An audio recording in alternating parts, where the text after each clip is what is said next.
গুরুত্বপূর্ণ কথা লুকিয়ে আছে।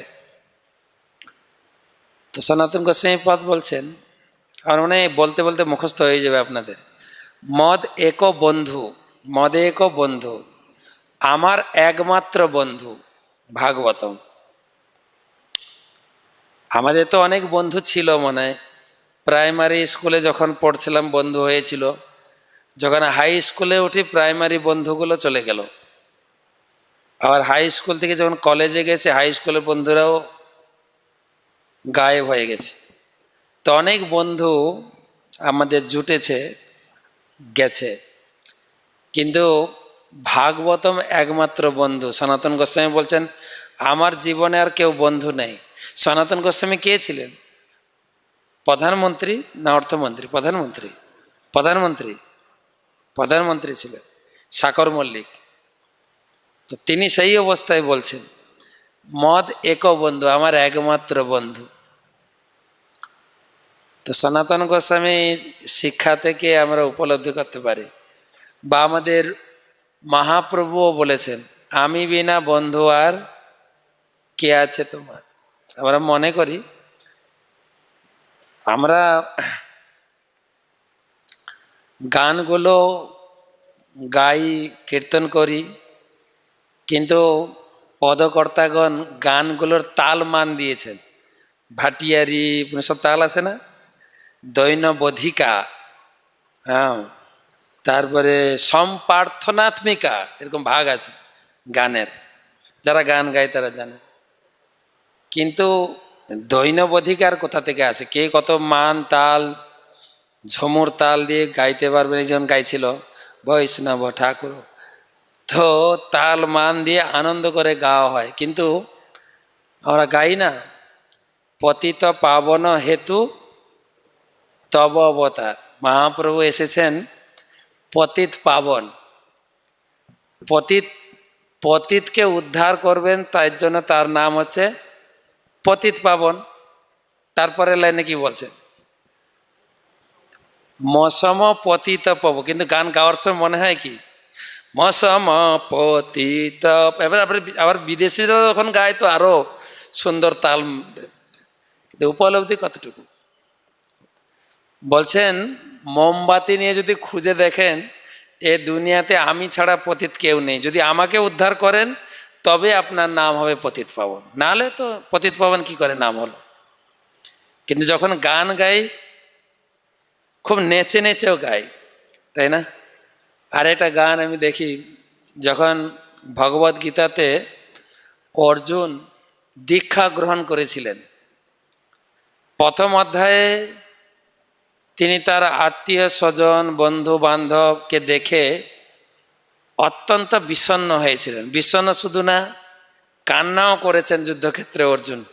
প্রপাত লিখেছেন অর্জুন অঝরঝরে কাঁদছে, এবং শেষমেশ তিনি বললেন যে আমি আর রাস্তা দেখছি না, আমাকে দীক্ষা দাও। কার্পণ্য দোষ পহত স্বভাব, আত্মীয় স্বজনের দ্বারা পরিবেষ্টিত যে চেতনা সেটাকে বলে কৃপণ চেতনা, কার্পণ্য চেতনা। তো আমি এখন কৃপণতার দ্বারা আমি অভিভূত হয়েছি, তুমি আমাকে দীক্ষা দাও। তো দীক্ষা গ্রহণ করলেন। গুরুদেবই হচ্ছে জীবনের একমাত্র আনন্দের উৎস। যৎসকম উষ্ণসতম, অর্জুন বলছেন যেভাবে আমি কষ্ট পাচ্ছি, আমার ইন্দ্রিয়গুলো যেভাবে আমাকে জ্বালিয়ে দিচ্ছে, তা থেকে পরিত্রাণ করার আমি উপায় পাচ্ছি না, তাই আমাকে দীক্ষা দিয়ে আমাকে শীতল করো। অর্থাৎ আচার্যগণ এটাকে বর্ণনা করে বলছেন আমাদের এই জগৎটা যেন দাবানলের মতো, চারিদিকে আগুন লেগে গেছে, আমি এখান থেকে বেরোতে পারছি না, আমাকে বেরোনোর জন্য গুরুদেবের কাছে প্রার্থনা করছি। তাই তো, সংসার দাবা ননলীড় লোকে, সংসার দাবানল চারিদিকে জ্বলে উঠেছে, আমি এখান থেকে পরিত্রাণ পাচ্ছি না। ত্রাণায় কারণ ঘন ঘন, আমাকে এই সংসার দাবানল থেকে ত্রাণ করুন। এটা হচ্ছে শ্লোকের ভাবার্থ। কিন্তু গান গাওয়ার সময় কি নাচো, নেচে নেচে গাও। তো আর সংসার দাবানলে আছে নাকি? আমরা তো বেশ আনন্দেই আছি। গান আছে একরকম, গাইছি আর এক রকম, তাই তো নাকি? কখনো মনে হয় কি আমি সংসার দাবানলে আছি, আমি জ্বলে পুড়ে মরে যাচ্ছি, হে গুরুদেব আমাকে বাঁচান? না তো, খুব ভালোই নেচে নেচে গাই। কিন্তু গানের ভাবার্থ কতজন উপলব্ধি করে? তো সেই জন্য মৌসম পতিত প্রভু না পাইবে, আমার মতো পতিত। তবে পতিত ভাবটা আমরা অনেক সময় দেখাই, কিন্তু আমাদের ভিতরে পতিত ভাবও আসে কখন? যখন সেবার ফাঁকিবাজ। প্রভু আজকে পূজারি নেই, একটু পূজা করে দেবেন? আপনি তো ব্রাহ্মণ দীক্ষা নিয়েছেন। প্রভু আমারে কইলেন আমি অদম, আমার বালকনের জ বয় না। তখন দারুণ দৈন্যতা প্রকাশ পায়, তাই না? যদি প্রসাদেবের গেটের কাছে বলা হয় তুমি না অধম, সবার শেষে আসো খাও, আমারে অধম কইলেন? জানেন আমি কতদিন ধরে ইস্কনে আছি।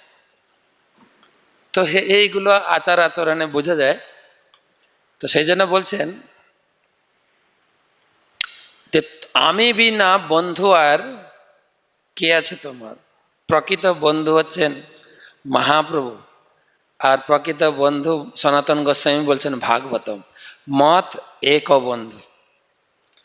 আচ্ছা, দ্বিতীয় পদ হচ্ছে মত সঙ্গীন, আমার একমাত্র সঙ্গী হচ্ছে ভাগবতম। তা আমরা তো ব্রহ্মচারী, আমাদের কেউ সঙ্গী নাই নিশ্চয়ই, কেউ সঙ্গী নেই নিশ্চয়ই। হ্যাঁ, না না না, সঙ্গী নেই, না না না, কেউ সঙ্গী নাই। হয়তো বাড়িতে সঙ্গী টঙ্গী ছিল, কিন্তু বাদ। এখন এখন একমাত্র সঙ্গী হচ্ছে ভাগবতম। সনাতন গোস্বামী তাই বলছেন, তার আর কোনো সঙ্গী নেই। বাস্তব জগতে দেখা যায় জীবনে অনেক সঙ্গী আসে, সঙ্গী আবার মিলিয়ে যায়, অনেক সঙ্গী আসে, কিন্তু আলটিমেট বিচারে সঙ্গী তো থাকে না।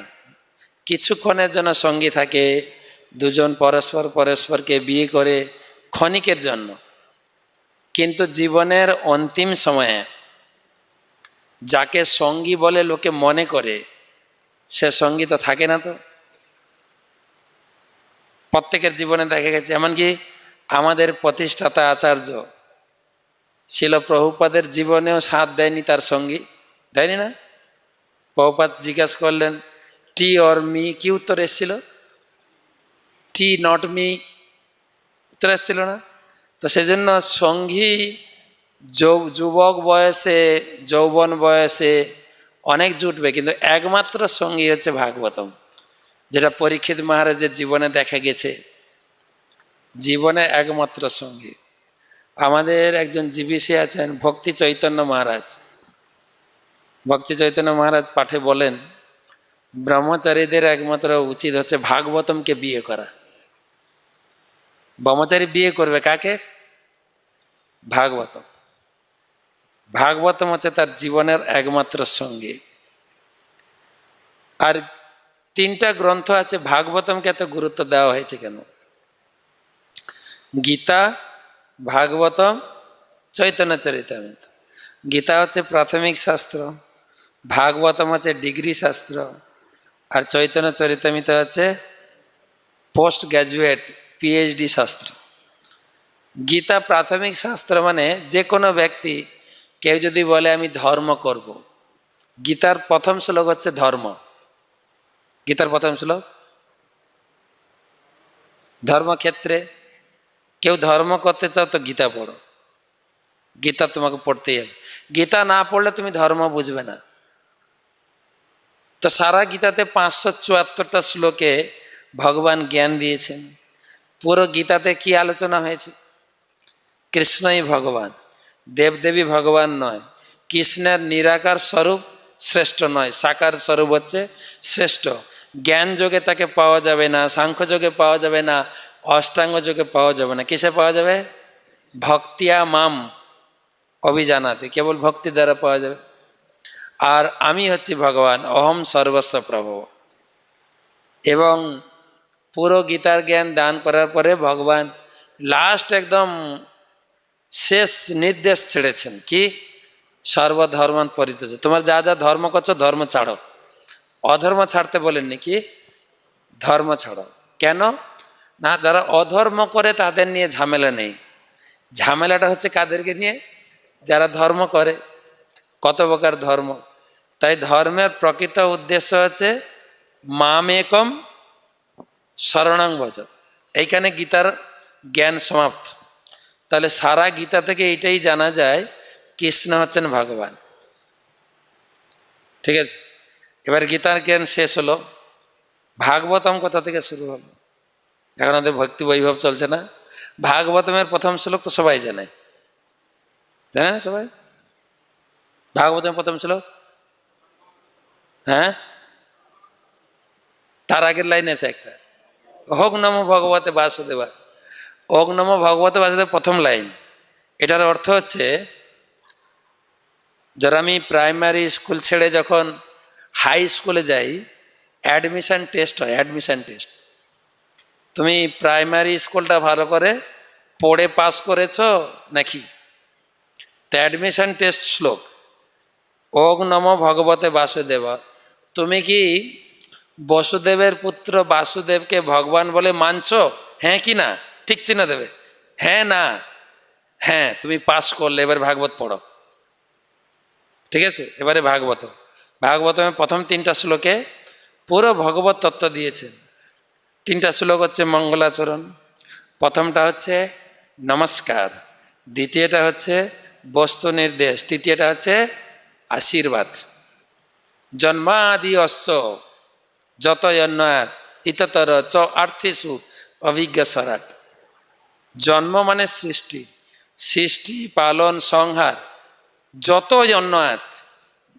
অন্যায় মানে হচ্ছে বাস্তবে দেখছি অন্য কেউ সৃষ্টি করছে, যেরকম আমাকে সৃষ্টি করেছে আমার মা বাবা, ভগবান সৃষ্টি করেনি তো আমাকে। কিন্তু এখানে বলছেন ব্যাসদেব যে যত অন্যায়াত মানে হচ্ছে ব্যতি রেখে, মানে অন্য কেউ হয়তো সৃষ্টি করছে, যেরকম ব্রহ্মা সৃষ্টি করেছেন, কিন্তু সব মূল উপাদান সৃষ্টি করেছেন কে? ভগবান। সেই জন্য বলছে অন্যায়াত যত অন্যায়াত ইততর চ আর্থিসু অভিজ্ঞ সরাট। তো প্রথম শ্লোকে বলা হলো যে কৃষ্ণকে যদি তুমি ভগবান বলে স্বীকার করো, কোন কৃষ্ণকে? বসুদেবের পুত্র। যদি ভগবান বলে স্বীকার করো তবে ভাগবতমে ঢুকো, ভাগবতম পড়ো। ভাগবতমে কত শ্লোক আছে? 18,000। সুত গোস্বামী লিখেছেন ভাগবত মাহাত্মে 12 অধ্যায়ে 12 স্কন্ধে 13 অধ্যায়টা সব ভাগবত মাহাত্মে লেখা। ওখানে কোন পুরাণে কত শ্লোক আছে একজন চার্ট দিয়েছেন, চার্ট করে দিয়েছেন। তো সেখানে বলছেন ভাগবত মহাপুরাণে 18,000 শ্লোক আছে। তো পুরো 18,000 শ্লোকে কি বর্ণনা আছে? আমরা তো গীতা থেকে জেনে নিলাম কৃষ্ণ ভগবান, ভাগবতে কি জানবো? কোন কৃষ্ণ, কোন কৃষ্ণের পূজা করব? কোন কৃষ্ণ হচ্ছে রসশ্রেষ্ঠ? কোন কৃষ্ণ বলে কোন কৃষ্ণের পর ভাগ আছে নাকি? বলছে হ্যাঁ, 3 কৃষ্ণের বর্ণনা ভাগবতমে রয়েছে। তিনি হচ্ছেন দ্বারকার কৃষ্ণ, তিনি হচ্ছেন মথুরার কৃষ্ণ, তিনি হচ্ছেন ব্রজের কৃষ্ণ। কোন কৃষ্ণ রসশ্রেষ্ঠ? সর্বদামোদর গোস্বামী বলেছেন কার পূজা করতে হবে? কার? তদ্ধাম বৃন্দাবনম, তার আগে লাইনে আরাধ্য ভগবান। ভগবান আমাদের আরাধ্য ভগবান। কোন ভগবান? ব্রজের, ব্রজে সতত নয়, ব্রজের ভগবান। আমরা কোন ভগবানের পূজা করি? ব্রজের ভগবান, ব্রজরাজ কৃষ্ণ। এবং ব্রজরাজ কৃষ্ণের বর্ণনা পুরো একটা স্কন্ধ, 10ম স্কন্ধ, 90টা অধ্যায় আছে। অন্যান্য বইগুলো ছোটোখাটো, যেরকম প্রথম স্কন্ধে 19টা অধ্যায়, দ্বিতীয় স্কন্ধে 10টা, তৃতীয় স্কন্ধে 33টা, চতুর্থ 34টা সব। কিন্তু একদম 10ম স্কন্ধে মাত্র 90টা অধ্যায়, টোটাল 335টা অধ্যায় আছে ভাগবতমে। তো রসশ্রেষ্ঠ কৃষ্ণ। তো 3 কৃষ্ণের ভিতরে আমাদের পূজ্যপাদ পুরুষোত্তম মহারাজ বলেন দ্বারকার কৃষ্ণ পূর্ণ, মথুরার কৃষ্ণ পূর্ণতর, বৃন্দাবনের কৃষ্ণ পূর্ণতম। আমরা বৃন্দাবন কৃষ্ণের পূজা করি, আর ওই বৃন্দাবন কৃষ্ণই শচী দুলাল হয়ে এসছেন, তাই তো। ব্রজেন্দ্র নন্দন যেই শচীসুত হইল, সে ব্রজেন্দ্র নন্দন ভগবান যিনি, যেই আর সেই কৃষ্ণের অবতার নন মহাপ্রভু, যেই কৃষ্ণ সেই সেই এখানে এসছে, সেই তো। ব্রজের কৃষ্ণ হচ্ছে শ্রেষ্ঠ, রসশ্রেষ্ঠ। তো ভাগবতম শেষ হয়েছে কোথায়? শেষ শ্লোক, আখরি শ্লোক বলে, আখরি শ্লোক ভাগবতমের লাস্ট শ্লোক। নাম সংকীর্তনম যস্য সর্ব পাপ প্রণাশনম প্রণাম দুঃখ শমনম তম নমামি হরিম পরম। নাম সংকীর্তনম যস্য সর্ব পাপ প্রণাশনম। ভাগবতম শুরু করেছেন সুত গোস্বামী। সুত গোস্বামী লাস্ট শ্লোক বলছেন, হে শৌনকাদি ঋষিগণ, এই যে 18,000 শ্লোক আপনাদের শোনালাম, এর মূল কি জানেন? হরিনাম সংকীর্তন। এর মূল হচ্ছে নাম সংকীর্তনম যস্য সর্ব পাপ প্রণাশনম। বাস, হরিনাম সংকীর্তন হচ্ছে শ্রেষ্ঠ। তো হরিনাম সংকীর্তন শ্রেষ্ঠ, শেষ হলো ভাগবতমের শ্লোকে। চৈতন্য চরিতামৃত শুরু কোথায়? চৈতন্য চরিতামৃত। কমপক্ষে যারা গোডাউনে বই বিক্রি করে তারা কমপক্ষে বলুক না, কমপক্ষে, তাই তো নাকি? আমাদের বাংলায় একটা কথা আছে, চাটু কভু নাহি জানে পিষ্টকের স্বাদ। পড়েছেন? চাটু পিঠে উল্টায়, হ্যাঁ, কিন্তু পিঠের স্বাদ জানে না।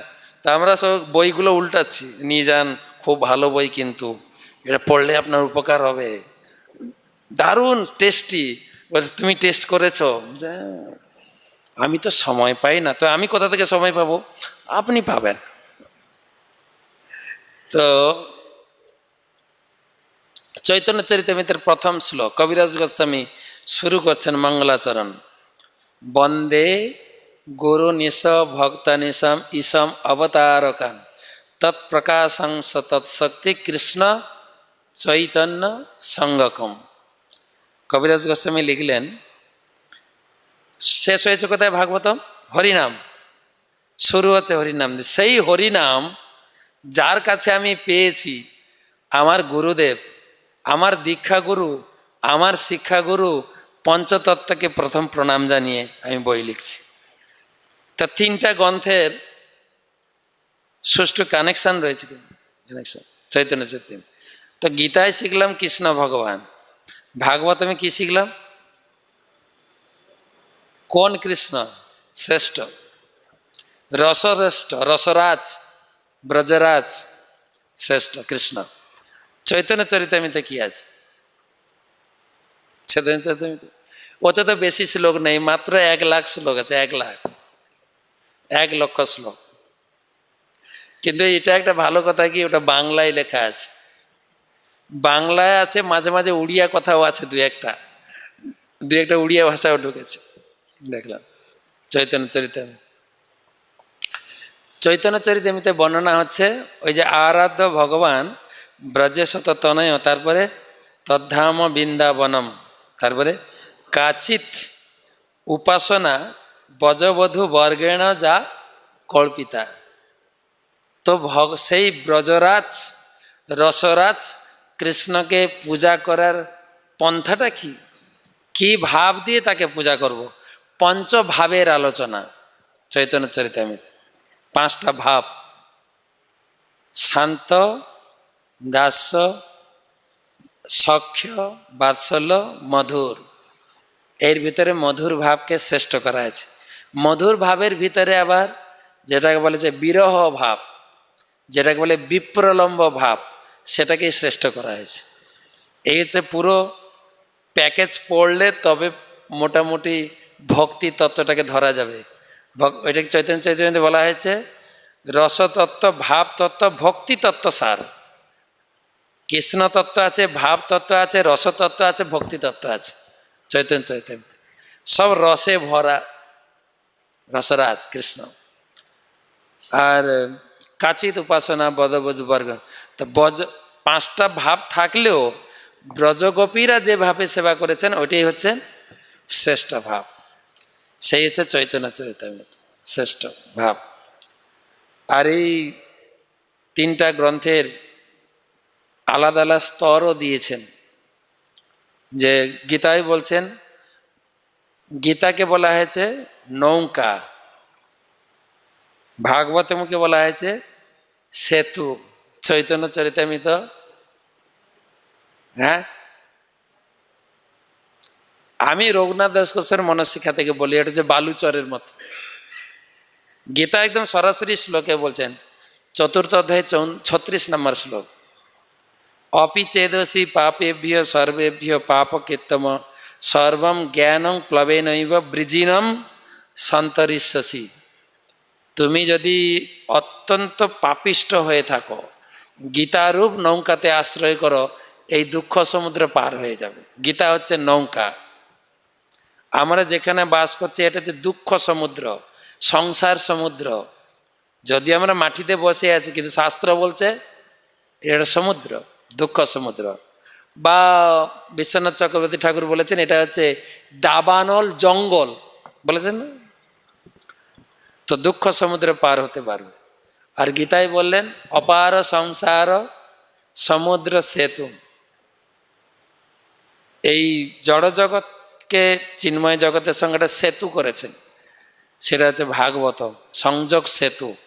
ভাগবতমকে আধার করে যেতে পারে।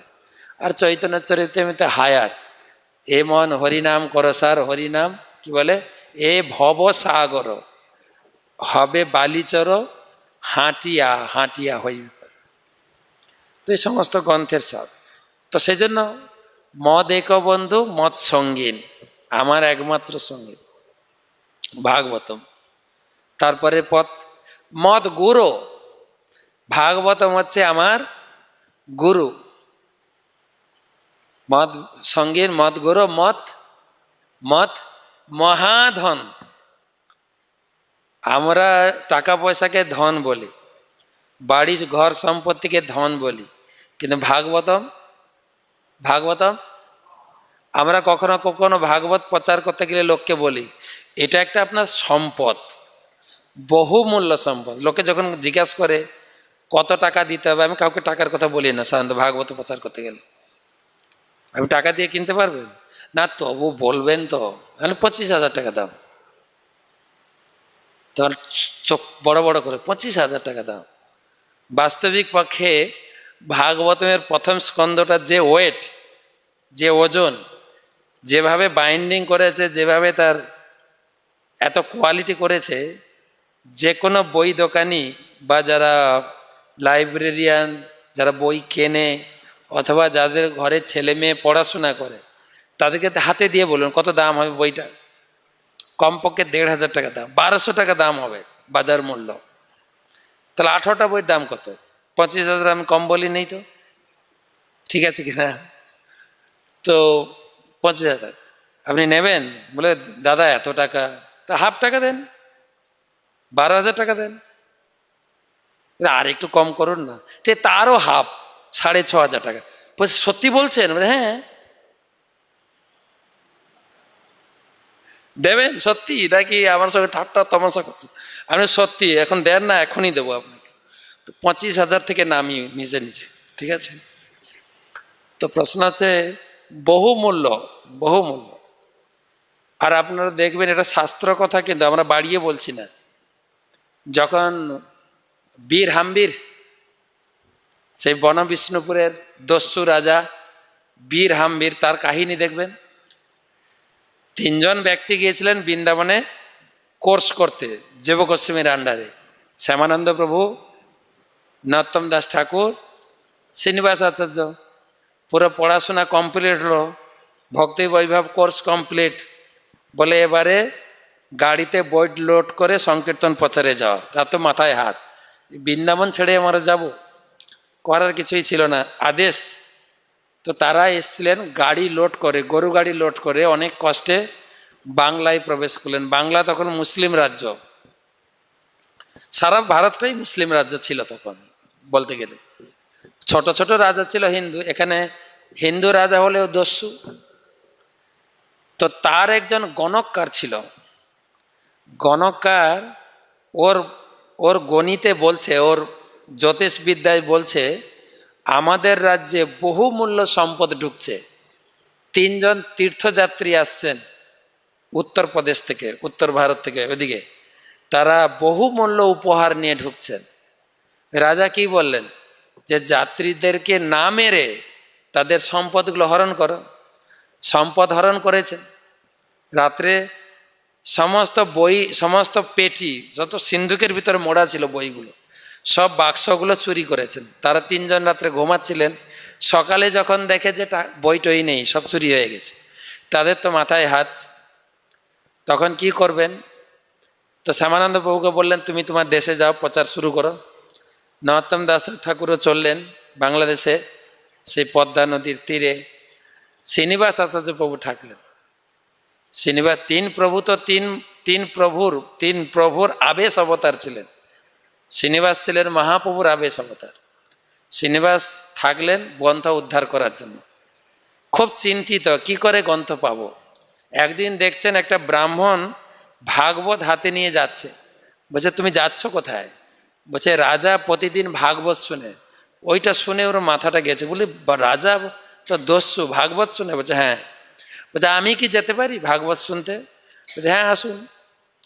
তোর ভাগবত শুনে শ্রীনিবাস আচার্য প্রভুর পছন্দ হয়নি, যে শ্লোকে যা বলা হয়েছে। কেন উনি তো একদম কোর্স করে ফিরেছেন, জীব গোস্বামীর আন্ডারে কোর্স করে ফিরেছেন, উনি তো ভাগবতম ভালোই জানেন। তো যেভাবে ভাগবত পড়ছে এই ব্রাহ্মণ কুমার পছন্দ হচ্ছে না। রাজা কিন্তু দেখেছেন যে এই লোকটা নতুন এসছে আজকে শ্রোতা হিসাবে, কিন্তু এর ভাগবত শুনে নিশ্চয়ই ভালো লাগছে না। তখন ক্লাসের হিসাবে ওনাকে ডেকেছেন। তো আমি বুঝতে পারছি আপনার ভাগবত শুনে আপনি তৃপ্ত হননি। বলছে হ্যাঁ, আপনার এই পাঠক ভাগবতমের আসল অর্থ, আসল যে স্বাদ, যে রস, সেটা ও জানে না কিভাবে ভাগবত পাঠ করতে হয়। বলছে তাহলে আপনি ভাগবত পাঠ করতে জানেন? বলছে যদি আপনার আজ্ঞা হয় আমি পাঠ করব। বলছে কালকে তাহলে আপনি পাঠ করবেন। তো পাঠ করেছেন। যে ভাগবতমের যে টিকা টিপ্পণী জীব গোস্বামীর আন্ডারে পড়েছেন, তার যে ভাগবত বলার যে মাধুরীমা, যেরকম আমাদের গৌরকৃষ্ণ মহারাজ আসতেন, শ্রীশ্রীমৎ রাধা গোবিন্দ মহারাজ যখন সুস্থ থাকতেন, তার ভাগবত মাধুরীমা শুনলে অভিভূত হওয়া যায়। ভাগবত বলা যায়, ব্যক্তি ভাগবত সাক্ষাৎ। তো ভাগবত শুনে রাজা অভিভূত হয়েছে। তখন ওই যেদিন চুরি করেছে সেদিন তো ঘরে পেটিগুলো খুলেছে, অনেক বহুমূল্য, জ্যোতিষবিদ্যায় বলেছে বহুমূল্য, তাহলে অনেক সোনা দানা টাকা পয়সা থাকবে। খুলে দেখছে গ্রন্থ, আর সে হাতে লেখা গ্রন্থ, তো একদম সোনার পাতের মতো লাগছে দেখতে। আর সেই গ্রন্থকে স্পর্শ করে রাজা, তার হৃদয় অন্তঃকরণ শুদ্ধ হয়েছে। তিনি পস্তাচ্ছেন এই জিনিস কার, আমি কার চুরি করেছি, কি করে কেন চুরি করলাম। আমি জাস্ট ওই পয়েন্টটা বোঝাতে চাইছি, জ্যোতিষবিদ্যার তে ধরা গেছে এই জিনিসটা হচ্ছে বহুমূল্য। তাহলে আমরা যে লোকের কাছে বলি বহুমূল্য, কথাটা ভুল নয় তো, সত্যিকারে বহুমূল্য। তো তখন রাজা তাকে ঘরে নিয়ে গেলেন। সেদিন পাঠ শুনে অভিভূত হয়েছেন, ঘরে নিয়ে গেছেন। দেখেন আমার ঘরে কিছু গ্রন্থ আছে, আপনাকে দিতে চাই। আর গ্রন্থ দেখছেন, ওটা তো আমাদেরই গ্রন্থ। এই গ্রন্থ উদ্ধারের জন্য আমি এখানে রয়েছি। তখন অপরাধ হয়েছে এই সাধুর চরণে। সাধুর চরণে অপরাধ থেকে মুক্ত হওয়ার পন্থা কি? পন্থা সাধুর কাছে দীক্ষা নিতে হবে, না হলে সাধুকে বাবা বলে সম্বোধন করতে হবে। গঙ্গা অপরাধ করলেন, গঙ্গা বাবা বলে খালাস না। গঙ্গা জন্মমণি চরণে অপরাধ করলেন, বলছে বাবা আমাকে ক্ষমা করে দিন। বাবা বললেই ক্ষমা, বা গুরুদেব বললেই ক্ষমা। তো দীক্ষা নিয়েছেন, দীক্ষা দিয়েছেন, নাম হয়ে গেল চৈতন্য দাস। বলছে গুরুদেব বলুন, আমার এবারে সেবার আদেশ দিন। বলছে সেবা একটাই, আপনার রাজ্যে যত গণককার যারা লেখে সবাইকে লাগান ভাগবতগুলো কপি করতে। তখন তো প্রিন্টিং প্রেস ছিল না, কপি করে এবারে পুরো এই হচ্ছে সংকীর্তন চালু হলো। তো আমি যে বলছি মহাধন, ভাগবতম ধন নয়, ভাগবতম হচ্ছে মহাধন। মদেকে গুরু মত সঙ্গীন মত গুরু মত মহাধন। মত নিস্তারক্য, আমাকে নিস্তার করবে কে? ভাগবতম। মত নিস্তারক্য, আমাকে আর কেউ উদ্ধার করতে পারবে না, মত নিস্তারক্য। তারপরে মত ভাগ্য, আমার ভাগ্য খুলে দেবে। আমরা যদি ভাগবতমের ভিতরে প্রবেশ না করি, আমার ভাগ্য খুলবে কি করে? বড় জোর আমি তাকাতে পারি সবার কত বাড়ি ঘর হয়ে গেল পাশে, আমার তো কিছু হইল না, এই চিন্তা আসবে। চারিদিকে দেখছেন না আমাদের কত বড় বড় জঙ্গল। আমি তো কার কোনটা বাড়ি চিনি না, মাঝে মাঝে কোথাও একটা কার বাড়িতে অনুষ্ঠান থাকলে ডাকে, তো দেখি এত গলি গলি, মানে কলকাতার সে গলিও ফেল, জঙ্গল, খানিকটা জঙ্গল হয়ে গেছে অলরেডি, কত বড় বড় বাড়ি। তো মাঝে মাঝে ছাদে উঠলে চিন্তা হয় সবার এত বড় বড় বাড়ি হইয়া গেল, কিন্তু ওগুলো ধন, আর ভাগবতম হচ্ছে মহাধন। এটা খেয়াল রাখতে হবে, ওগুলো ধন। ভাগবতম আমার ভাগ্য খুলে দেবে। মত নিস্তারক মত ভাগ্য। লাস্ট ওয়ার্ড, লাস্টটা কি? মদানন্দ, আমার জীবনে আনন্দ দেবে কে? ভাগবতম। ভাগবতমই আমার জীবনকে আনন্দময় করে তুলবে। কিরকম আনন্দময় করবে?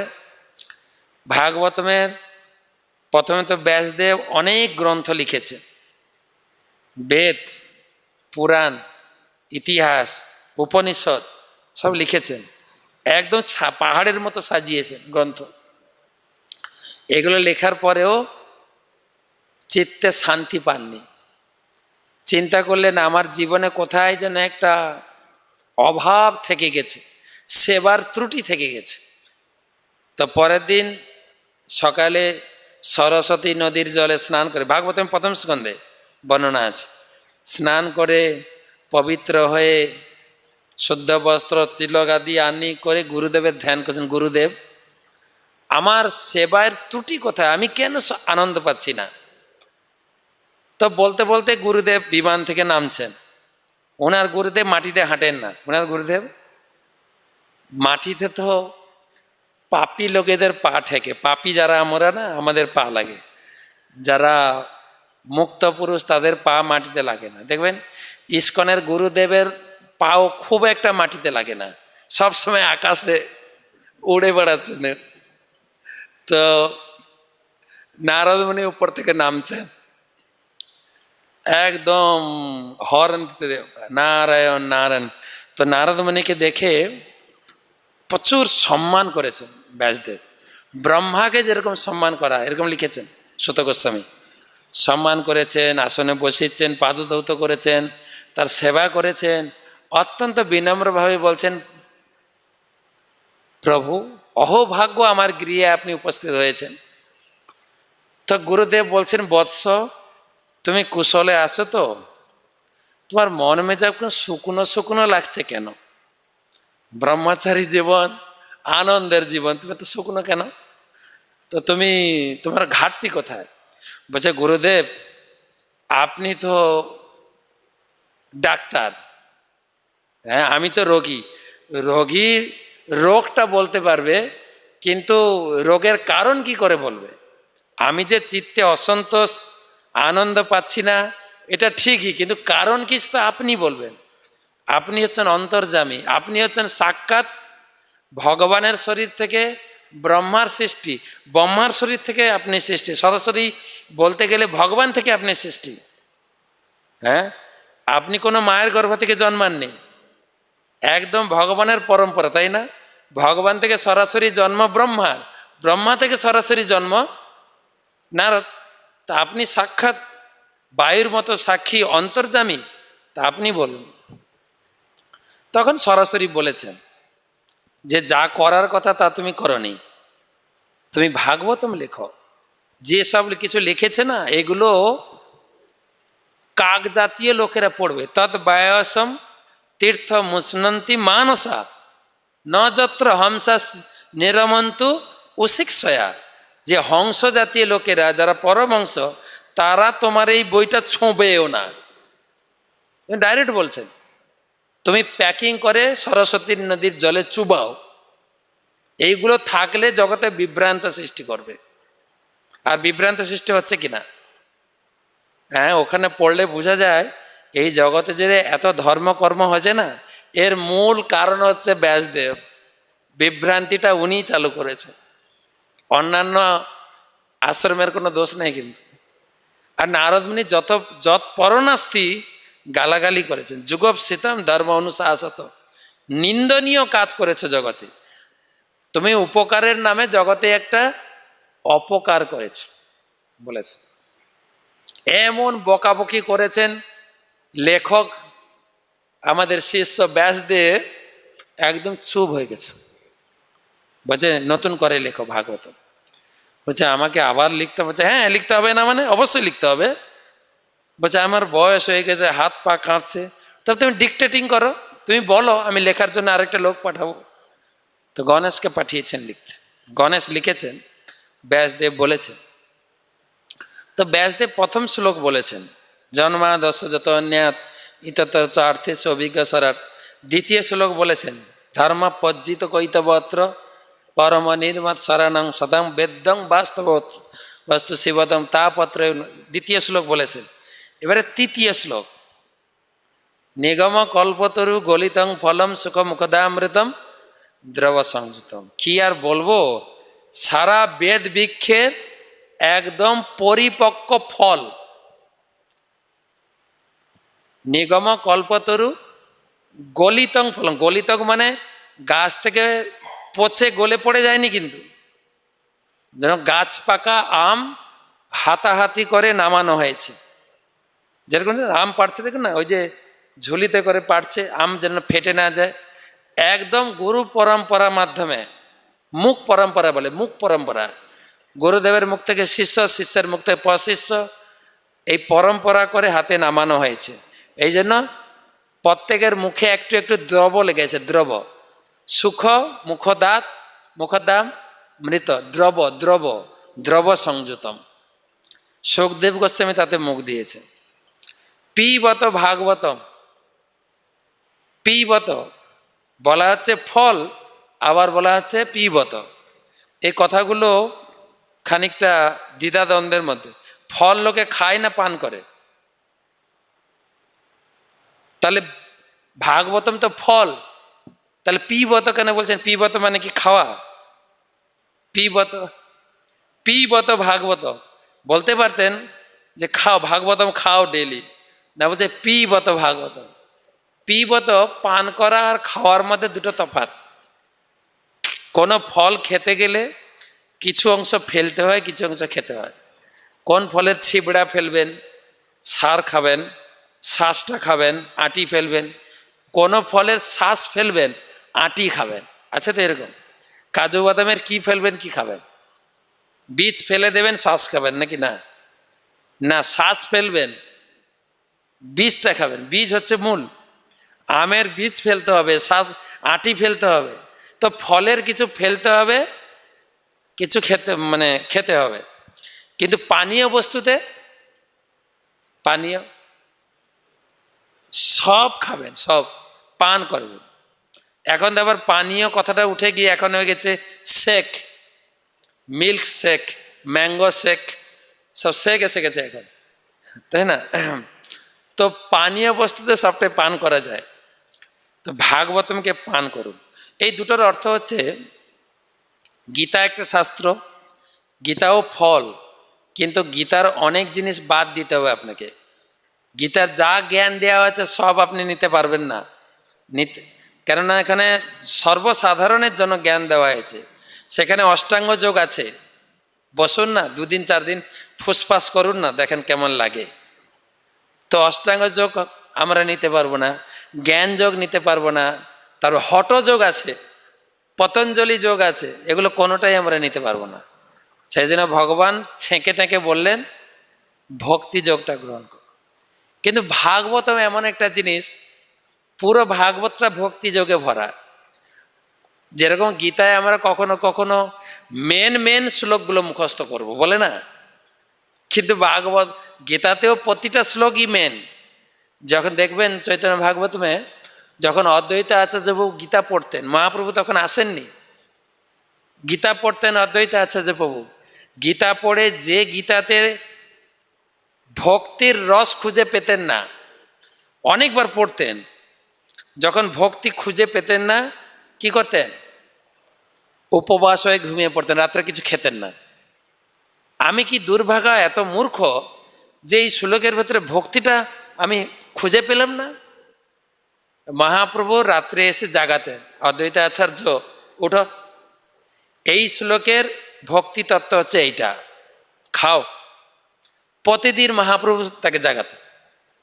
মহাপ্রভু বলছেন যখন সাতপারিয়া ভাবে যখন কীর্তন করছিলেন, অদ্বৈত আচার্যকে বলে, অদ্বৈত আচার্য তোমার মনে আছে প্রতিদিন রাত্রে তোমাকে জাগাতাম? বলছে তাই নাকি? হ্যাঁ, এখন মনে পড়ছে। তো প্রতিটা শ্লোকে ভক্তি আছে, আর ভাগবতমে ভক্তিতে ভরা। সেই জন্য বলা হয়েছে পিবত ভাগবতম, তারপরে রসমালাই। রসমালাই ভাগবতম হচ্ছে রসমালাই, রসমালয়। আমি উদাহরণ দিই যে আমাদের ইস্কনের ভক্তরা মিষ্টি খায়, বাইরের লোকের মিষ্টি খায়, ভাতের সঙ্গে মিষ্টি খায় না বাইরের লোক। এই সকালে 10টা 11টার সময় একবার খেলো, বা বিকালে বা সন্ধ্যায় জল খাবার হিসাবে মিষ্টি খায়। আর আমাদের ইস্কনে যারা ব্রহ্মচারী আশ্রমে, তার অবস্থা খারাপ, 3 বার খাবার, তার ভিতরে ফিস্ট। যেদিন ফিস্ট হবে সব একসঙ্গে, পাস্তা, চাউমিন, তরকারি বলে চিলি পনির, মঞ্চুরি, হৃদয় চুরি, সব একসঙ্গে, সব একসঙ্গে। তারপরে লাস্টে দই, তার আগে এসে পায়েস, তারপরে দই, আবার কখন কোনো পিঠেও থাকে, কেকও থাকে, তারপরে আসবে রসগোল্লা। এবারে বেচারে একদম এই পর্যন্ত হয়ে গেছে, ছাড়াও যাচ্ছে না। রসগোল্লা খাবে, যে পরিবেশন করছে প্রভু একদম চিপে, প্রভু একদম চিপে, মানে রস ছেড়ে দিয়ে গোল্লা খায়। ইস্কনের ভক্তরা কি খায়? রসগোল্লা খায় না কিন্তু, হ্যাঁ ঠিক কিনা বলছি কিনা? যা পরিবেশনে যে যতটুকু চিপলো, এবারে এ নিজে চিপবে, ঠিক আছে? চিপে চিপে যদি না বেরোয় জলে ধুয়ে খাবে, ঠিক আছে? আমি অনেকে দেখেছি, তো রস ছেড়ে দিয়ে গোল্লা খায়। কিন্তু যদি আপনাকে রসমালাই দেওয়া হয়, কি ছাড়বেন কি খাবেন বলুন? এবারে বলুন তো, রসমালাই দিলে কি ছাড়বেন কি খাবেন? কি ছাড়বেন?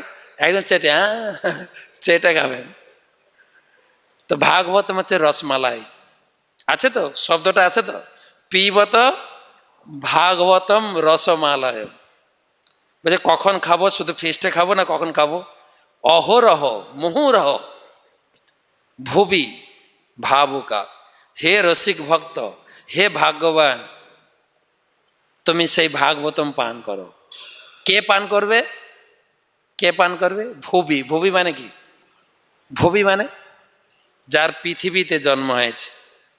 এই ভাগবতম নচ কৈলাসে, কৈলাসে নেই, নচ সত্যে, ব্রহ্মলোকেও নেই, সত্যলোকেও নেই, বৈকুণ্ঠে নাস্তি অয়ং রস, বৈকুণ্ঠেও নেই এই ভাগবতম। এই ভাগবতম কেবল পৃথিবীতে, পৃথিবীর মানুষের জন্য দেওয়া হয়েছে। অত পিবন্তী সদ্ভাগ্যা। আরে এত ভাগ্যবান লোক, তোমার পৃথিবীতে জন্ম হয়েছে না? ব্যাসদেব বলছেন তোমার না পৃথিবীতে জন্ম হয়েছে, এত ভাগ্যবান তুমি। মা মা মুচ্চন্তি কহিরচিত, কখনো ভাগবতমকে ছাড়ো না। মা মা মানে দুবার, না না ভাগবতমকে ছাড়ো না, ভাগবতমই পড়ো। তো সেই হচ্ছে ভাগবতম। সনাতন গোস্বামী হাতে নিয়ে একদম বুকে জড়িয়ে ধরে বলছেন, মদেক বন্ধু মত সঙ্গীন, মদ গুরু মত মহাধন, মত নিস্তারক মদ ভাগ্য, মদানন্দ নমস্তুতে। এই ভাগবতমকে সঙ্গ করতে হবে। তাহলে মোটামুটি আমার জীবনটা সেফ। ভাগবতম মহাধন, ভাগবতম আমাদের জীবনের ভাগ্য খুলে দেবে, ভাগবতম আমার জীবনে আনন্দ প্রদান করবে। আর আনন্দের জন্য দ্বিতীয় সঙ্গী আর লাগবে না, মনে হয় দ্বিতীয় সঙ্গী লাগবে না। তো পুরো হাব আনন্দ হবে যদি ভাগবতম নিয়মিত পড়েন, আর হাব আনন্দ হবে ভাগবতম যদি প্রচার করেন। এটাও একটা কন্ডিশন, কিন্তু হাব আনন্দ পড়লে আর হাব আনন্দ প্রচার করলে 50-50। এটা আমাদের জন্মাসবাবু বলছিলেন একবার, ভক্তি শাস্ত্রী ভক্তি বৈভব উদ্বোধনে বলছিলেন যে তোমরা এসছো বাংলাদেশ থেকে বা বিভিন্ন জায়গা থেকে ভক্তরা এসছিল, এমআইতে কোর্স করছিল। তো বলছে তোমরা এসছো বিভিন্ন জায়গা থেকে গীতা ভাগবতম পড়তে, এটা হচ্ছে নিমাই পণ্ডিতের জায়গা। নিমাই পণ্ডিত তোমাদের বিশেষ করে আশীর্বাদ করবেন, শাস্ত্রগ্রন্থ পড়লে উনি খুব খুশি হন। কিন্তু সেই সঙ্গে একটা কথা আছে, কিন্তু পড়ে যদি প্রচার না করো, নিমাই পণ্ডিত তোমার মৃত্যুর সময় সব জ্ঞান হরণ করে নেবে। তো পড়বো আর প্রচার করব। তো মহাপ্রভু তাই বলেছেন না, জীবন সার্থক করো, করো পরোপকার। তো সেই জন্য আমাদের এই সুযোগ রয়েছে, আমাদের অহভাগ্য সেই ভাগবতম আমাদের নিজেদের ভাষায়। আমি বাংলা ভাষা পড়তে চাই, উড়িয়া ভাষা পড়তে চাই, হিন্দি ভাষা পড়তে চাই, এমন নয় যে সবাইকে একটা ভাষা শিখতে হবে, তা না। প্রত্যেকের নিজের নিজের ভাষায়, যে ভাষা আপনি বড় হয়েছেন, যেটা আপনার মাতৃভাষা, সেই ভাষায় বই পেয়েছি। আমি তো অনেক জায়গায় বলেছি, তথাপি মাতৃভাষা হলেও গৌড়ীয় মঠের ভাগবতম পড়বেন।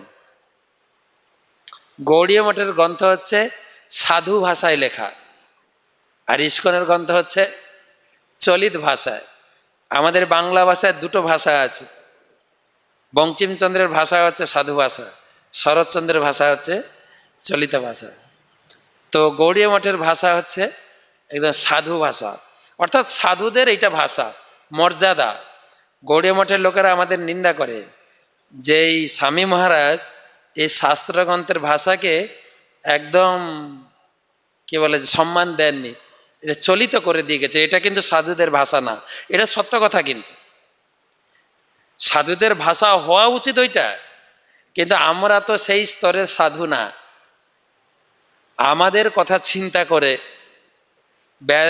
এই ভাগবতম ভগবান ব্রহ্মাকে দিয়েছিলেন 4টা শ্লোকে, অরিজিনাল 4টা শ্লোক এখনো রয়েছে ভাগবতমের 2য় স্কন্ধে। তো সেই ভাগবতমকে যখন ব্রহ্মাজি নারদকে ব্যাখ্যা করলেন, একটু বেশি করে বিস্তার করতে বলতে হয়েছে, বিস্তার করে বলতে হয়েছে 10টা শ্লোকে। আবার নারদ যখন তার শিষ্যকে বোঝাতে গেলেন, আরও বিস্তার করতে হলো 100টা শ্লোকে। আবার ব্যাসদেবের সেই ভাগবতম ব্যাসদেব যখন লিখলেন, উনি আবার ওটাকে বিস্তার করে এই কলিযুগের মানুষের কথা চিন্তা করে 18,000 শ্লোক লিখলেন। বলে এই কলিযুগের মানুষ ডাল ব্রেন, 18,000 শ্লোক। আর আমাদের প্রতিষ্ঠাতা আচার্য বুঝতে পেরেছিলেন আমাদের ভাব, যে আমরা আরও ডালি, একদম আমাদের মাথায় কিছু। তাই 18,000 শ্লোকে 18,000 কোটি শব্দে ব্যাখ্যা করলেন। বুঝে পড়ো তুমি, আপনারা আমার সঙ্গে চ্যালেঞ্জ করবেন না, কিন্তু 18,000 কোটি শব্দে কি আছে কি? আপনি গুনবেন, আমি কেন গুনতে দেব? তো 18,000 কোটি শব্দে ব্যাখ্যা করেছে আমাদের কথা ভেবে। আমি বলি, আমাদের পরম শ্রদ্ধেয় শ্রীমৎ ভক্তিচারু স্বামী গুরু মহারাজ, ওনার যে ভাষা, আমরা বাঙালি ভক্ত চিরকৃতজ্ঞ ওনার কাছে। এত সহজ সরল মধুর ভাষা, ওনার ভাষাকে ইস্কনে বলে রয়্যাল ভাষা। ইংরেজি বলুক আর উনি বাংলা বলুক, ভাষা ছিল ওনার রয়্যাল, রাজকীয় ভাষা, সম্মানীয় ভাষা। সেই ভাষায় এই ভাগবতম রয়েছে, কিন্তু অত্যন্ত মধুর। পড়তে গেলেও মধুরতা পাবেন। যে অক্ষর জ্ঞান জানেন, যে আমি একটু অক্ষর চিনে পড়তে পারে, সেও রস পাবেন। ভাগবতমটা এমনভাবে তৈরি করা আছে, তা আমাদের ভাগ্য। তারপরে আমাদের গুরুদেব প্রতি ক্লাসে উদ্বুদ্ধ করছেন, ভাগবতম পড়ো, বলছে আমি ভাগবতম কোর্স করছি, বলছেন না, আমি ভাগবতমের প্রথম স্কন্ধের উপরে পরীক্ষা দিয়েছি, আমাকে এমআই বলেছে এ গ্রেড পেয়েছি আমি। আর ওটা সবাইকে দেখাচ্ছেন গুরু মহারাজ, যে যেন একদম মেসেজ করে ছেড়েছেন, পোস্ট করে। তো গুরুদেব বলছেন, আর এখন ইসকনের একটা পরিকাঠামো তৈরি হয়েছে যে প্রত্যেক ভক্ত যেন, এখন বলছেন আমাদের শিক্ষা বোর্ড যে আছে, আমাদের শিক্ষা বোর্ডে দুজন মিনিস্টার আছেন, কো মিনিস্টার, শেষা প্রভু আর তপন মিশ্র প্রভু, আর আমাদের অতুল কৃষ্ণ প্রভু আছেন এক্সাম বোর্ডের চেয়ারম্যান। তো তাদের বক্তব্য যে একদিন আসবে ভক্তিশাস্ত্রে না করলে দীক্ষা হবে না। এখন তো আইডিসি কোর্স করলে দীক্ষা, প্রথম দীক্ষা, দ্বিতীয় দীক্ষা হচ্ছে ভক্তিশাস্ত্রী, এটা এখন কম্পালসারি চলছে। তাও ভক্তিশাস্ত্রী কত লোক করছে, এসে জেলা প্রচারের কাছে কাকুতি মিনতি, প্রভু এই বয়সে কি আর পড়াশোনা করা যায়, আমারে একটু কৃপা করিয়েন প্রভু। তা বলছে এই করে করে তারা ডায়াগনোসিস করে দেখেছে সারা ইস্কনে 1 লক্ষ লোকের ভিতরে ম্যাক্সিমাম হয়তো 10,000 লোক ভক্তিশাস্ত্রী করেছে, ভক্তিভাবে হয়তো 2,000 লোক করেছে, আর ভক্তি বেদান্ত তো হাতে গোনা 10-15টা। তারা চাইছে এই ভক্তিশাস্ত্রে প্রচুর পরিমাণে লোক করুক, শাস্ত্র পড়ুক লোকে, যেটা যেটা কবিরাজ গোস্বামী চাইছিলেন, সিদ্ধান্ত বলিয়া চিত্তে না করা অলস, ইহা হইতে চিত্ত লাগে সুদৃঢ় মানুষ। এই কোর্সের পরিকাঠামো আগের থেকে চেঞ্জ হয়েছে, কিন্তু আগে একটা ভুল ধারণা ছিল সবার, ভক্তি শাস্ত্রী বলতো না, ভক্তি শাস্তি। আগে একটা কথা প্রচলিত ছিল কিন্তু ইসকনে, কি ভক্তি শাস্তি, মহাপ্রভুকে এসব দিয়েছেন নাকি, মহাপ্রভু বলছেন হরি নাম করো। কিন্তু এখন সেই কোর্সকে এত এত মানে সরলীকৃত বলবো না, এত মডিফাই করে, যে ইংরেজিতে বলে মডিফাই করা হয়েছে, যে প্রচুর পরিমাণে লোক কোর্স করার জন্য আগ্রহ প্রকাশ করছে। তো সেই জন্য আমরা গীতা পড়ব, গীতা পড়ার পরে ভাগবতম পড়ব। যেরকম আমি 3টা গ্রন্থের কানেকশন দেখালাম, গীতাতেও প্রতিটা অধ্যায়ের সঙ্গে সুন্দর সুসংবদ্ধ সাজানো রয়েছে, প্রতিটা শ্লোকের সঙ্গে সাজানো আছে। এটা একটা উন্নত জ্ঞান এবং পদ্ধতিগত জ্ঞান। এমন নয় যে যারা বাইরের লোক, যারা শিক্ষিত লোক, তারা বলে এ গীতা একটা এলোমেলো যেখানে সেখানে জ্ঞান ছড়িয়ে আছে, না, এক অধ্যায় থেকে এক অধ্যায় উন্নত উন্নত উন্নততর জ্ঞান দেওয়া হয়েছে। এবং প্রতিটা অধ্যায়ে ভগবান বলছেন কিন্তু তোমাকে আগের থেকে উন্নত জ্ঞান দেব, দেখবেন আগের অধ্যায় থেকে আরো উন্নত জ্ঞান দেব, এরকম বলছেন ভগবান। তো যাই হোক, সবাইকে অশেষ ধন্যবাদ। আমাদের এই ব্রহ্মচারী জীবনে, যেটা আমাকে সুমন্তবাবু বলছেন, ব্রহ্মচারী জীবনের একমাত্র আমরা ব্রহ্মচারী জীবনকে টিকিয়ে রাখতে পারবো একটাই হাতিয়ার, আমাদের একজনই সঙ্গী, আর কেউ যেন সঙ্গী না হয়। আমি যখন অনেক ভক্ত আসে, আমাদের মাঝে মাঝে অনুষ্ঠান হয়, সবাইকে মালা পরায়, গলায় অনেকগুলো মালা থাকে। একটা ভক্ত আসে, মহারাজ আমাকে একটা মালা দেন। মালা দিতে পারি, একটা কন্ডিশন, আর কারোর কাছে কিন্তু মালা পরবে না কিন্তু তুমি, তাই তো নাকি? তো প্রশ্ন আছে, আমাদের একটাই হাতিয়ার, একমাত্র সঙ্গী, একমাত্র বন্ধু বলো আর বান্ধবী বলো, ওই ভাগবত। এমন উৎসাহ দিচ্ছেন পদ্মপুরাণে, বলছে গোবৎস সুতবৎসলা, হ্যাঁ, গৌর যথা সুতবৎসলা। যেরকম গাই যখন প্রথম বাছুর প্রসব করে না, আমাদের বাড়িতে গাই ছিল, মাঠে গাইকে নিয়ে যেতে হবে, আমরা গাইকে নিয়ে যাই না, বাছুরকে কোলে করে নিয়ে যাই, গাই কিন্তু পিছনে পিছনে চলো না, এই অভিজ্ঞতা আছে তো আমাদের।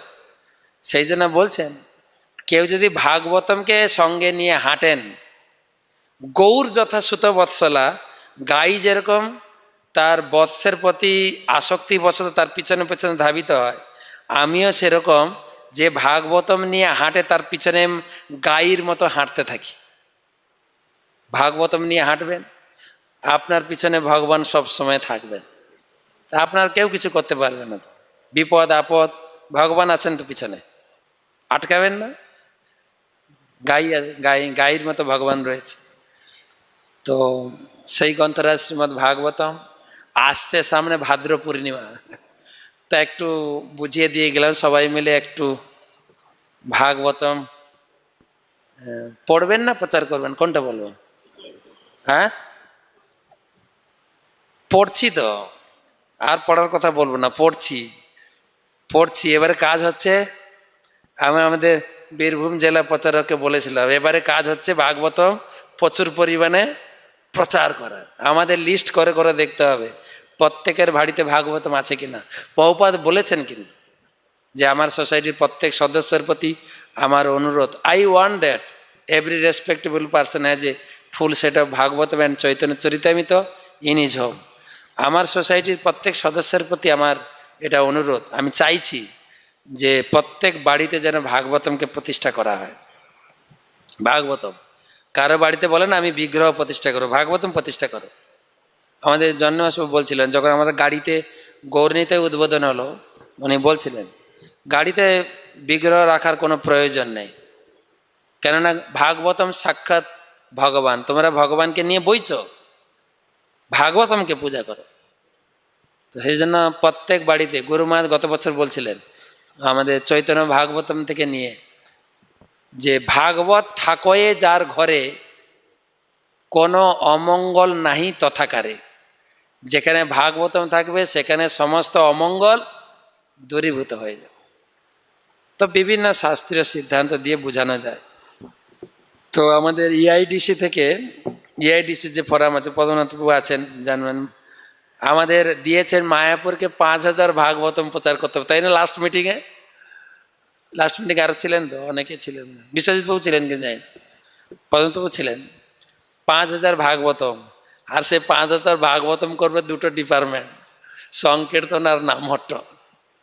ঠিক আছে, বড় দায়িত্ব আছে। সারা বিশ্বে এই ভাদ্র পূর্ণিমার ভিতরে 25,000 ভাগবতম প্রচার করবে টার্গেট নিয়েছে, তার ভিতরে মেন টার্গেট দিয়েছে মায়াপুরকে 5,000। তো সবাই 5,000 হবে না? জেলা প্রচারক অনেক আছে না, হবে কি না? একটু জোরে হরিবল বা গন্ধরাজ শ্রীমৎ ভাগবতম কি, সমবেত ভক্তবৃন্দ কি, গৌর প্রেমানন্দে। প্রশ্ন হায় কথা, এমনি 10 মিনিট লেট হয়ে গেছে অলরেডি, 6টায় শেষ হয় না? ওকে, একটা প্রশ্ন বলেন। অপূর্ব সুন্দর উপলব্ধি, ভালো লাগলো। ভাগবতম, গীতা, চৈতন্য চরিতামৃত জানিয়েছেন। তো ভাগবতমে কুন্তি দেবীর প্রার্থনা, ভীষ্ম থেকে শুরু করে বিষ্ণু মহারাজ বহু প্রার্থনা। তো এই প্রার্থনার সম্বন্ধে আমরা কেউ সেই সব প্রার্থনা, এখন আমরা বললাম রুদ্রগীত, কেউ যদি রুদ্রগীত পাঠ করে তো সে অবশ্যই ভগবানকে লাভ করবে। এই প্রার্থনার বিষয়টি আর কতগুলো প্রার্থনা আছে? কতগুলো আছে আমি জানি না, কিন্তু মূল কথা হচ্ছে ভাগবতমের বৈশিষ্ট্য হচ্ছে গীতা হচ্ছে সূত্র।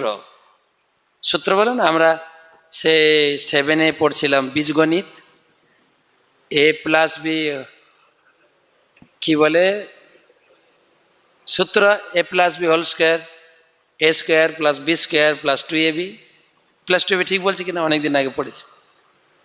তো সূত্রের প্রয়োগ হচ্ছে ভাগবতম। গীতাতে যা যা নির্দেশ দিয়েছেন ভগবান, যেরকম একটা নির্দেশ মাত্রা স্পর্শাস্তু কন্তে, ওখানে কি বলা হয়েছে? আমাদের সহিষ্ণু হওয়া উচিত, সহ্য করা উচিত, তাই না? সহ্য করতে বলা হয়েছে। তো কুন্তী দেবী তিনি সহ্য করতে বলেননি, তিনি সহ্য করেছেন, দেখিয়েছেন।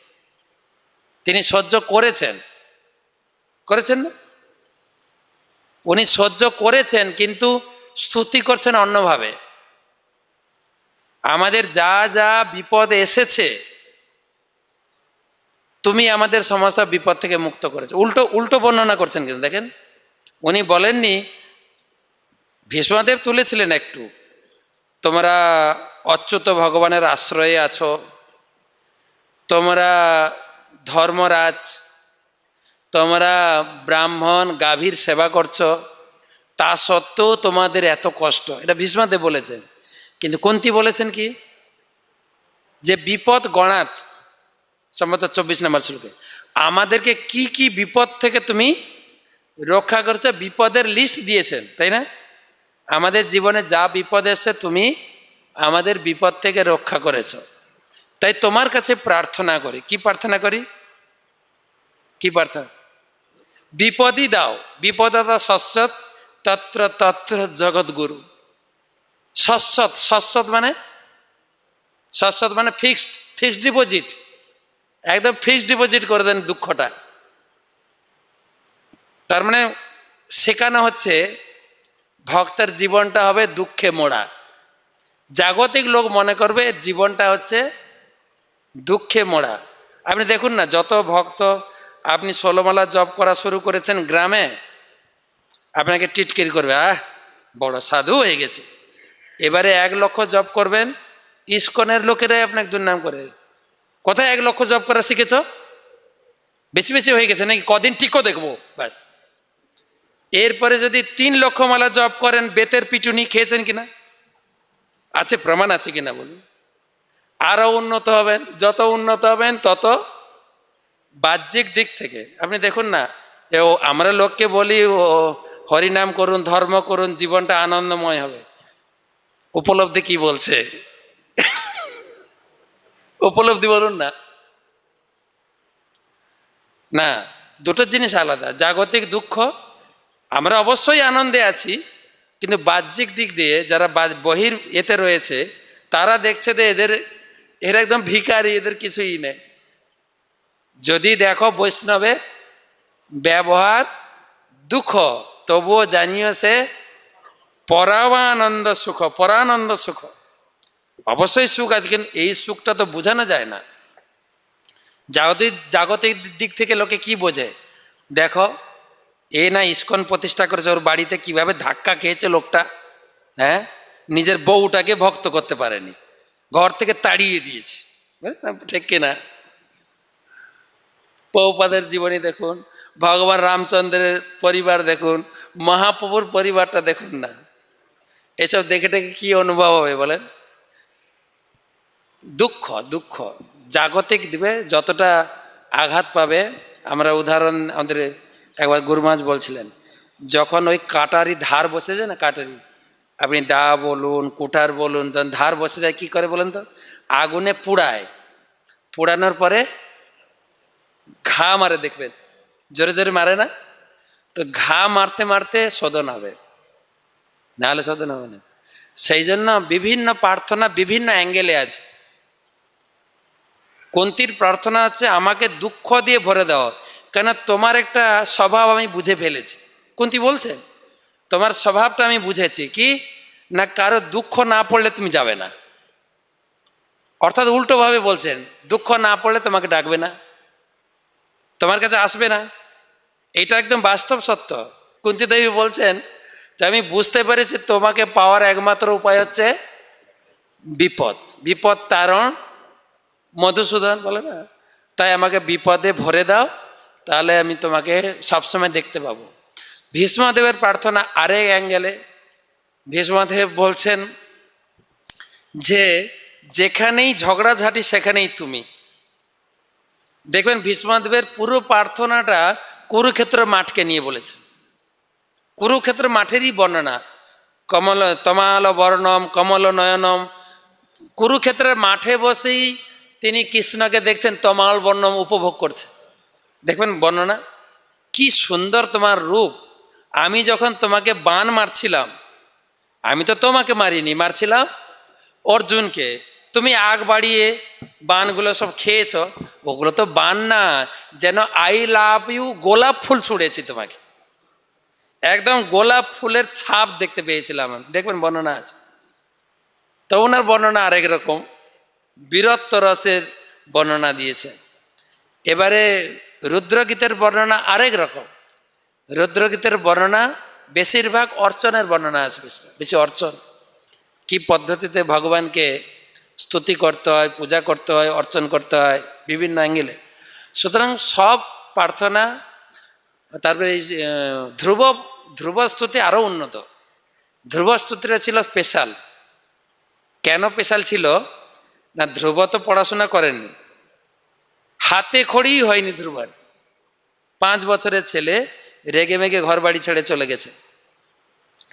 ভগবান এসে গেছেন, ভগবানকে দেখার সাথে সাথে মনে ইচ্ছা হয়েছে কিছু স্তুতি করব। কিন্তু কোনোদিন আমাদের মন্দিরের ডিপার্টমেন্ট হেড শ্লোক মুখস্থ করায়নি। ধ্রুবা কোথা থেকে শ্লোক বলবে? শ্লোক শিখেই নি একটাও। বলতে চাইছেন কিন্তু মুখ থেকে আছে। ভগবান স্পর্শ কম্বনা মানে শঙ্খ স্পর্শ করালেন। শঙ্খ স্পর্শ করার সাথে সাথে পুরো হার্ড ডিস্ক জ্ঞান পুরো আপলোড হয়ে গেছে ধ্রুবের হৃদয়ে, পুরো জ্ঞান। আর সেই জ্ঞানের উদ্গার, সেই জন্য সব থেকে বড় বড় শ্লোক দেখবেন ধ্রুবের যে বর্ণ স্তুতি, খুব বড় বড় শ্লোক। কোন কোন সুরে যে পড়বে, আমি সুর জানি না, গুরুকুলে একবার গিয়ে শিখে আসবো কোন তালে পড়বে, কোন সুর। খুব খুব উন্নত আসলে ধ্রুবের। কেন ধ্রুব খুব হৃদয় থেকে বলেছেন, ধ্রুব খুব পস্তেছেন, খুব পস্তিয়ে বলে আমি বিশাল লস খেলাম, বিশাল লস খেয়েছি। কেননা যখন ধ্রুব যাচ্ছিলেন ভগবানকে প্রার্থনা করতে, নারদমণি এসেছিলেন, ভগবান পাঠিয়েছিলেন নারদমণিকে। তো নারদমণি এসে দীক্ষা দেবেন, দীক্ষার আগে পরীক্ষা নেবেন। তো আমাদের জেলা প্রচারক পরীক্ষা নেন না, পরীক্ষা, বা আপনি তখন কি কড়া হয়ে যান? প্রভু আপনাকে এত সেবা করলাম আমাদের বাড়িতে, আপনি এত কড়া ছিলেন না। তো দীক্ষার সময় তো কড়া হয়ে যায়, দেখবেন এত কড়া স্ট্রিক। তো নারদমণি পরীক্ষা করেছেন, পরীক্ষা বুঝে, বাচ্চা ছেলে কোথায় যাচ্ছ? ওনার পরীক্ষার স্টাইল অন্যরকম ছিল। কোথায় যাচ্ছ? বলছে আমি যাচ্ছি ভগবানকে ধ্যান করতে, তপস্যা করতে। বলছে কেন? না আমার সৎমা আমাকে বাবার কোল থেকে নামিয়ে দিয়েছে, আমি বাবার থেকে উচ্চ পদ পেতে চাই। বলছে তুমি না বাচ্চা ছেলে, এই বাচ্চা ছেলেকে ভজন করে, যাও বাড়ি যাও, খেলবো এখন, খেলাধুলা করো। এ ছোট বয়সে ভজন টজন হয় নাকি? বাড়িতে মা বাবা একটু ঝগড়া করে, রাগ করলে হয়? চলো আমি মিটমাট করে দেবো, আমি একদম সালিসি সভা বসবো, চলো মিটমাট করে দেবো, সব ঠিকঠাক করে দেবো, আমার উপর ভরসা রাখো। হাঁ করে তাকাচ্ছে, বলছে আপনি কোত্থেকে এলেন? আমি যাচ্ছি হাই রোডে ভগবানকে তপস্যা করতে, যদি সাহায্য করতে পারেন করুন, যদি সাহায্য করতে পারেন না দয়া করে রাস্তা ছাড়ুন, আমি যাব।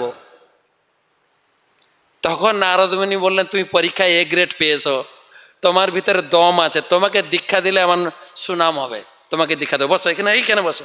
তোমাকে আর লিখিত পরীক্ষা আইডিসি কোর্স কিছু করতে হবে না, বসো ব্যাস, দীক্ষা দিয়েছে। তো যখন ভগবানকে প্রাপ্ত হলেন, প্রাপ্ত হওয়ার পরে তখন প্রার্থনা ঘুরে গেছে। তাং প্রাপ্তবান দেব মনীন্দ্র গুহ্যম, আমি এসেছিলাম বাবার থেকে বড় আসন লাভ করার জন্য, গদি পাওয়ার জন্য, এখানে আপনাকে পেয়ে গেছি, যা হচ্ছে দেব মনীন্দ্র গুহ্যম কাঁচন বিচন। আমি এসেছিলাম কাঁচের টুকরা খুঁজতে, পেয়ে গেছি দিব্য রত্নম। তো বিশাল পস্তেছেন। তো ভগবান আমি আর কিছু চাই না। বলছে ধ্রুব এটা তো হবে না, তুমি যখন মন থেকে চেয়েছো তোমাকে নিতে হবে। 36,000 বছর তোমাকে ডিপার্টমেন্টের সঙ্গে লড়াই করে বাঁচতে হবে, যাও প্রচার করো, নাম করো, যা করো, করেছেন না? কত বছর? 36,000। তো যখন ফিরছেন গালে হাত দিয়ে ফিরছে, বিশাল লস করলাম। 10 বছর, 15 বছর, 20 বছর, 25 বছর ইস্কনে ব্রহ্মচারী থাকলাম, লাস্টে 4 হাত হয়ে ঘরে ফিরছি। কি বিশাল লস খাইলাম, বিশাল লস। তো এই ধ্রুব প্রচুর পস্তেছেন, তার জন্য তার প্রার্থনা আর একটু হায়ার, দেখবেন একদম অন্তর থেকে ঢেলে বলছেন আমি কিছু চাই না। চাই না বলে তো হবে না। তখন ভগবান বলছে তুমি কি চাও বলো তো, তোমার তো 36,000 নিতে হবে, আর কিছু চাও? তখন বললেন ঠিক আছে প্রভু, আমাকে অর্বুদ কর্ণ প্রদান করবো। তুমি এত কান নিয়ে কি করবে? বলে আমার জ্ঞানের অভাব আছে, আমার যদি জ্ঞান থাকতো তাহলে আমি ওখানে নারদমণি যেভাবে আমাকে বুঝিয়েছিলেন যে তুমি জাগতিক আশা করে তুমি ভগবানকে ভজনা করো না, ওইখানে আমার চেঞ্জ হয়ে যায়। তাই আমি প্রচুর পরিমাণে সাধু সঙ্গের মাধ্যমে তোমার বীর্যবতী কথা শুনতে চাই।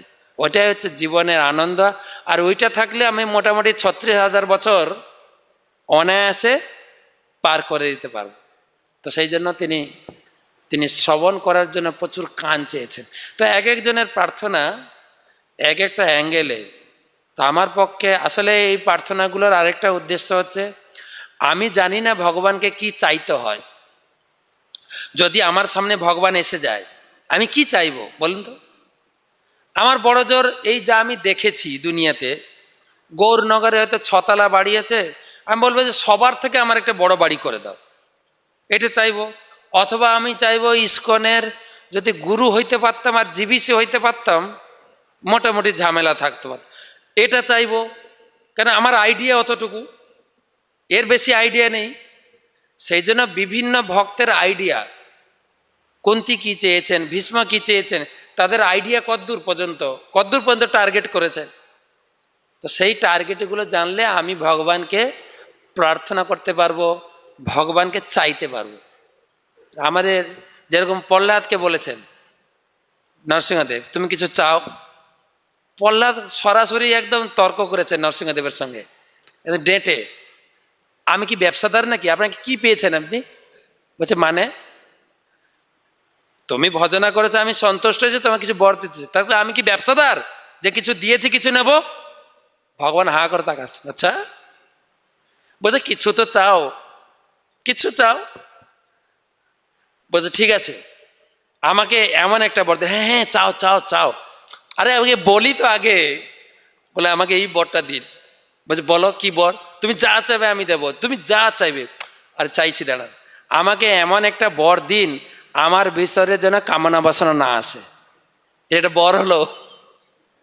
এমন বর দিন আমার ভিতরে কামনা বাসনা শব্দ ডিলিট হয়ে যায়।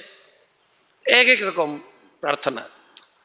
তো সেই জন্য আমরা ভগবানকে কি চাইবো এই প্রার্থনাগুলো পড়লে, যেরকম শ্রীধরকে মহাপ্রভু বললেন, শ্রীধর তুমি কিছু চাও, তোমার সেবায় খুব আমি সন্তুষ্ট। সেই ছোটবেলায় আমি যেতাম তোমার দোকানে, থোড়, মোচা, খোলা বলা আছে, খোলা, যেন খোলা মানে পাতা বা খোলা নিয়ে টানাটানি করতাম।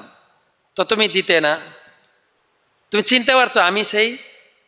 বলছে হ্যাঁ চিনতে পেরেছি। তো তুমি কিছু বর চাও? বলছে না। কিছু চাও? বলছে না, আর চিটিং করতে পারবেন না আমাকে। বলছে আমি বর দিতে চাইছি, তুমি বলছো চিটিং করছি আমি, মানে? বলছে মানে হচ্ছে এই যে আপনি ভগবান, তখন যদি জানতাম তখন কি আর দর কষাকষি করতাম, পুরো ফ্রি দিতাম। তখন আমাকে এই ভাবটা দেখাননি, এই রূপে আমাকে দর্শন দেননি, চিটিং করেছেন কি না? কিন্তু এখন তো ধরে ফেলেছি, এখন আর আপনার কাছে কিছু চাইবো না। বলছে শ্রীধর কিছু চাও, পুশিং করছে দেখেন, কিছু চাও। দেবদেবীর ভক্তরা আমার খুব নিন্দা করে জানো। বলছে কি নিন্দা করে? বলছে কৃষ্ণ ঠাকুর বিষ্ণু ঠাকুর খুব কৃপণ, তাদের ভক্তদের কিছুই দেয় না। আমরা দেবদেবীরা সবাইকে কত দান দিই, কিন্তু বিষ্ণু ঠাকুর আর কৃষ্ণ ঠাকুর বড় কৃপণ। এই বদনামটা ঘোচাতে চাই, তুমি কিছু চাও। বলছে তাই নাকি? আপনার বদনাম ঘোচানোর জন্য আমি চাইবো, ঠিক আছে। কি চাইলেন? যেই প্রভু কাড়ি নিল মোর থোড় কলাপাত, সেই প্রভু হোক মোর জন্ম জন্মনাথ। যে আমার দোকানে এসে দর কষাকষি করতো, বার্গেনিং করতো, তার চরণ যেন আমি কখনো ভুলি না, এটা চেয়েছে। তো বিভিন্ন ভক্তের প্রার্থনা স্তুতি শুনলে আন্দাজ করা যায় আমি ভগবানকে কি চাই। এটাই। শিল প্রভুপাদ কি জয়।